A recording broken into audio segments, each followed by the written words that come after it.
지금 캐나다발 소식이 심상치 않습니다. 무려 60조 원 규모의 잠수함 발주를 두고 캐나다가 사실상 한국에 최종 조건을 내걸었다는 이야기인데요. 그런데 이번에 나온 요구는 이전과는 결이 다릅니다. 한마디로 선을 크게 넘어버렸다는 반응이 업계에서 터져나오고 있습니다. 하지만 캐나다는 자신감이 있었습니다. 왜냐? 금액이 너무 크기 때문입니다. 60조 원, 이 숫자 하나만으로도 상대를 흔들 수 있다고 본 겁니다. 특히 이번 사업은 잠수함만 납품하고 끝나는 계약이 아닙니다. 핵심은 MRO, 그러니까 유지보수입니다. 이게 진짜 돈줄입니다. 잠수함 자체를 파는 것보다 그 뒤로 20년 넘게 유지하고 관리하고 보수하는 과정에서 훨씬 더 큰 돈이 벌린다는 게 업계의 공통된 시각이죠. 사실 업계 안에서도 이번 사업은 잠수함 판매보다 MRO 때문에 더 목을 매는 사업이라고 봅니다. 캐나다 정부도 그걸 모를 리 없습니다. 그러니 생각한 겁니다. 한국이 앞으로 20년 이상 계속 벌어갈 거라면 그 20년 동안 캐나다에도 최대한 많이 뜯어내야 하는 것 아니냐는 식으로요. 정말 노골적입니다. 아주 계산이 빤히 보입니다. 결국 최근 캐나다가 내민 마지막 청구서가 완전히 도를 넘는 수준으로 등장한 겁니다. 그런데 여기서 상황이 뒤집히기 시작합니다.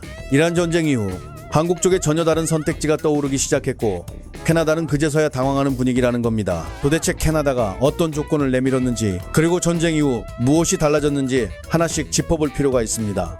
우선 캐나다는 지금까지 한국에 꽤 다양한 조건을 들이밀어 왔습니다. 그냥 잠수함만 잘 만들어 달라는 수준이 아니었습니다. 한국 산업을 통째로 흔들 수 있을 정도의 기술과 생산 기반을 넘기라는 요구에 가까웠습니다. 산업계에서도 반응이 좋지 않았습니다. 60조 원 수주라는 초대형 딜 자체는 분명 매력적입니다. 하지만 문제는 요구사항이 너무 많다는 겁니다. 방산딜이라는 게 원래 절충교육이나 교육, 기술 협력 같은 게 어느 정도 관례처럼 따라붙습니다. 주고받는 구조가 아예 없는 건 아닙니다. 그런데 이번에는 규모가 지나치게 컸고 무엇보다 최근 들어 트럼프 정부식 관세 협상 태도를 따라 하는 나라들이 생겨나면서 부담이 훨씬 커졌다는 겁니다. 예를 들어보죠. 자주포를 팔면서 대신 고등어나 연어 같은 걸 받아오는 식의 거래는 일종의 물물교환 개념입니다. 한국 입장에서 아주 큰 부담은 아닙니다. 어차피 노르웨이산 고등어와 연어는 계속 수입하던 품목이니까요. 노르웨이 입장에서도 한국에 수출할 수 있는 품목이 제한적이니 서로 맞아떨어지는 부분이 있었습니다. 그런데 캐나다는 다릅니다. 캐나다는 한국에 광물도 팔 수 있고 자원도 팔 수 있고 솔직히 한국에 내다 팔 물건이 꽤 많습니다. 그런데도 그런 건 관심이 없다는 겁니다.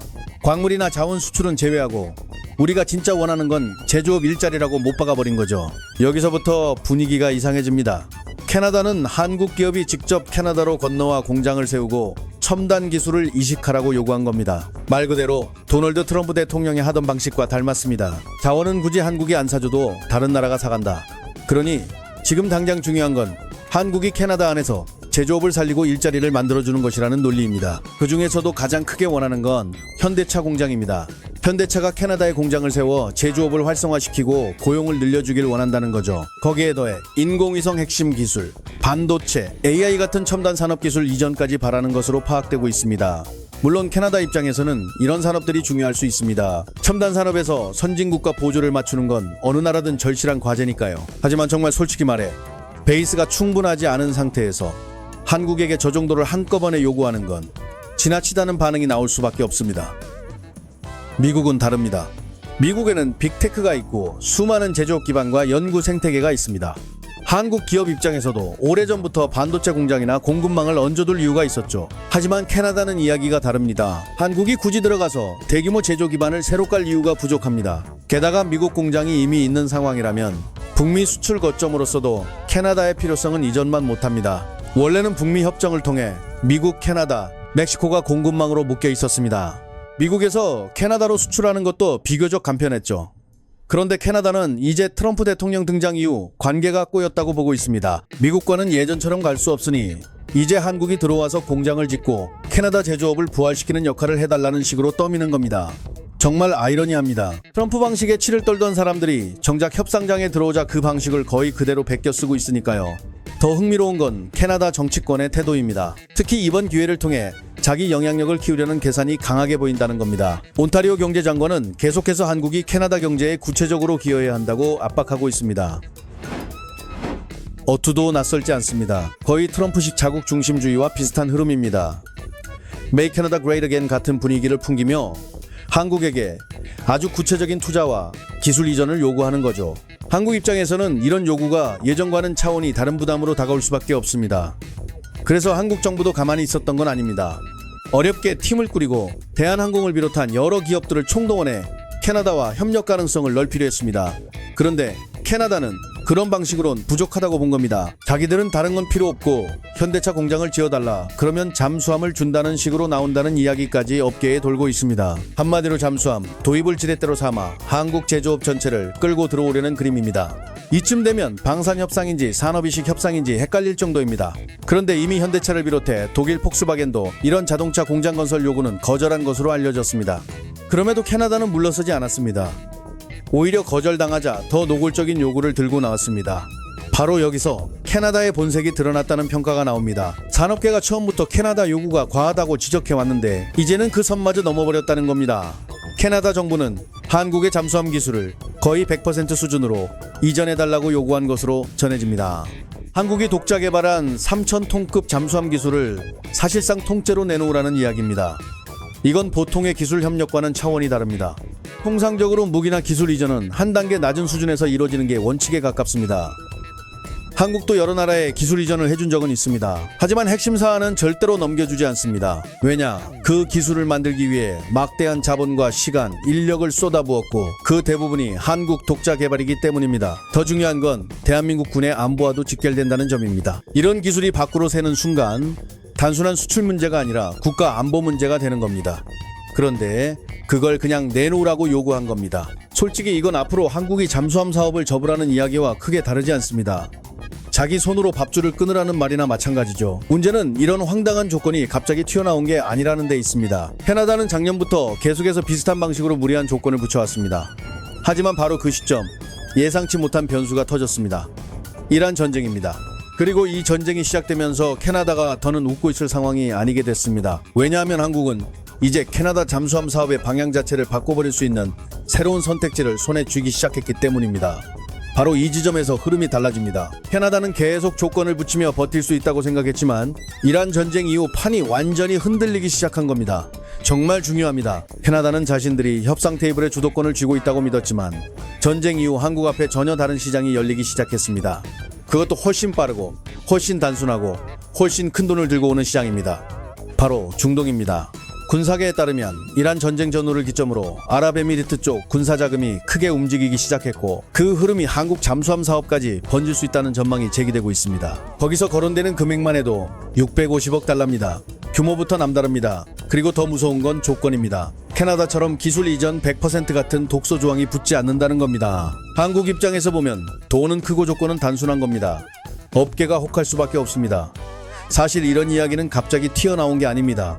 올해 초부터 이미 중동에서 한국 방산을 둘러싼 소문이 퍼지고 있었습니다. 아랍에미리트 하나만의 이야기도 아니었습니다. 중동 전체에서 한국 잠수함들 가능성이 거론되기 시작한 겁니다. 그리고 그 움직임은 올해 2월 사우디 리야드에서 열린 국제방산 전시회 WDS 2026에서 훨씬 또렷하게 드러났습니다. 한국 방산 기업들이 대거 참가했고 그 중에서도 하나오션의 행보가 특히 눈에 띄었습니다. 하나오션은 여기서 잠수함 건조 관련 국내 11개 기업들과 함께 사우디 및 중동 시장 공동 진출을 위한 업무 협약 MOU를 체결했습니다. 이게 그냥 사진 찍고 끝나는 보여주기식 협약이 아닙니다. 참여한 기업 면면을 보면 더 분명해집니다. 하나 에어로스페이스, LIG 넥스원, KT, 코롱 스페이스웍스, 그리고 잠수함 건조 관련 핵심 기업들이 줄줄이 들어왔습니다. 한마디로 잠수함 하나만 파는 게 아니라 공급망 전체를 패키지로 들고 중동에 들어가겠다는 그림입니다. 혼자 총대 메고 나간 게 아닙니다. 현지 요구에 맞춰 산업체인 전체를 끌고 간 겁니다. 더 눈여겨봐야 할 건 준비 과정입니다. 하나오션은 전시회 이전부터 이미 사우디 현지 업체들과 기술 협력 가능 분야를 검토해왔고 생산시설과 연구개발시설까지 직접 확인하는 작업을 진행했습니다. 이건 그냥 분위기 탐색이 아닙니다. 이미 실무 수준에서 발을 깊게 담갔다는 뜻입니다. 하나오션 중동법인 CEO도 분명하게 말했습니다. 중동 사업은 현재 제안 요청서 단계 진입을 앞두고 있고 2년 안에 수주 성과를 내겠다고 밝혔습니다. 이 발언은 그냥 립서비스가 아닙니다. 시점과 단계, 목표까지 구체적으로 못 박은 겁니다. 그리고 여기서 앞세우는 모델이 있습니다. 지금 시운전 중인 장영실함입니다. 장영실함은 장보고 3배치 2 선도함이자 해군의 첫 3600톤급 잠수함입니다. 기존 도산 한창 5급보다 전투체계와 소나체계 성능이 강화됐고 리튬 배터리를 탑재해 약 3주간 자망이 가능한 최신 모델입니다. 예정대로라면 2027년 말 해군에 인도됩니다. 말 그대로 한국 잠수함 기술의 최신판입니다. 그런데 중요한 건 캐나다가 사실상 이 기술을 통째로 달라고 요구했다는 점입니다. 정말 선을 넘었다는 말이 괜히 나오는 게 아닙니다. 하나오션은 지난해 10월 장영실함 진수식에서 기념 영상을 상영했는데 여기에 사우디, 모로코, 이집트가 수출 대상국으로 명시됐습니다. 이 장면이 아랍권 방산 전문지들에 보도되면서 현지에서 큰 주목을 받았습니다. 그냥 이름만 넣어둔 게 아니냐고 생각할 수 있지만 실제 움직임이 뒤따랐습니다. 사우디 해군 참모총장 무함마드 알감디는 지난 5월 부산 MEDX에서 하나오션 부스를 직접 방문했습니다. 그리고 장보고 3배치 입 모형을 살펴보며 수출 가능성을 직접 질의한 것으로 전해졌습니다. 이건 가볍게 볼 일이 아닙니다. 사우디 해군 수뇌부가 직접 와서 모형을 들여다보고 질문했다는 건 최소한 진지하게 검토하고 있다는 뜻이기 때문입니다. 그리고 사우디만 있는 것도 아닙니다. 하나오션이 장영실함 진수식 영상에서 수출 대상국으로 공개한 국가는 사우디, 모로코, 이집트 이 세 나라였습니다. 셋 다 의미가 큽니다. 먼저 이집트는 노후 잠수함 대체를 위해 내척 도입을 추진 중인 것으로 알려졌습니다. 후보군도 만만치 않습니다. 하나오션과 HD 현대중공업 같은 한국 기업뿐 아니라 독일 TKMS, 프랑스 나발그룹 등도 함께 검토 대상입니다. 경쟁은 치열합니다. 하지만 한국이 그 후보군 한가운데 들어가 있다는 것 자체가 이미 판이 달라졌다는 신호입니다. 모로코도 빼놓을 수 없습니다. 지난 4월 산업통상부 장관이 방한했을 때 하나오션을 비롯한 주요 방산기업들과 고위급 회담을 갖고 무기 도입 문제를 직접 살핀 것으로 전해집니다. 이것도 그냥 의례적인 방문으로 보기 어렵습니다. 중동과 북아프리카 전체에서 한국 방산을 진지하게 보기 시작했다는 흐름이 이어지고 있는 겁니다. 결국 사우디의 호위함 5척의 잠수함, 사업, 이집트의 잠수함 4척, 그리고 모로코까지 더하면 어떻겠습니까? 중동과 북아프리카에서만 한국 잠수함에 대한 수요가 눈에 띄게 쌓이기 시작하는 겁니다. 여기서 핵심은 한두 건이 아니라는 점입니다. 하나오션이 WDS에서 11개 기업과 MOU를 체결하고 리야드에 법인까지 세운 건 전체 그림을 보고 움직였다는 뜻입니다. 사우디 한 나라만 보고 들어간 게 아닙니다. 중동 전체를 장기 시장으로 본 겁니다. 그리고 그 중심에 잠수함이 있습니다. 캐나다는 한국을 상대로 기술도 내놔라, 공장도 지어라, 제조업도 살려라, 첨단 기술도 넘겨라 하면서 조건을 덕지덕지 붙이고 있는데 반대편에서는 돈 많고 조건, 단순한 고객들이 조용히 줄을 서기 시작한 겁니다. 이건 협상 구도를 흔들기에 충분합니다. 더구나 중동 고객들은 지금